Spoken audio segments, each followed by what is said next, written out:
earlier, all the central banks in the world would have gold as their reserve currency.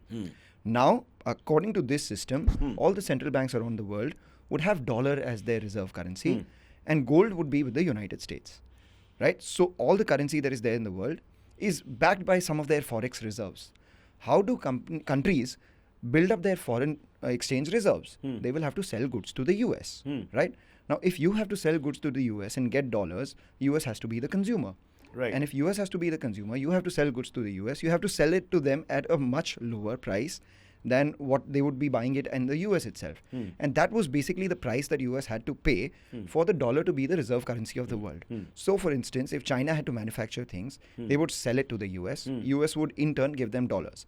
Now, US would consume so much more beyond their earnings that they would have to raise debt to be able to consume much. So China said that we'll sell you the products and we'll give you financing for those products as well. Oh, wow. By buying those bonds that you have. So by virtue of that, countries around the world had a lot of... This is only China, everybody. Everybody. So Japan has over $1 trillion worth bonds, US bonds, US dollar bonds. We would have $700 billion of US, Come on, India.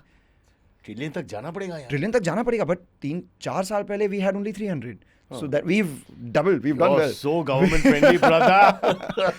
We had a lot of them. So we have a bunch of US dollar bonds. And that explains why, despite the rupee being closer to 87, 88 right now, Don't closer say to that 90, now. People are listening. Yeah, the vulgarity mat kar isme. we are stronger Two kids than are in the room everyone here. else. We are stronger than everyone else.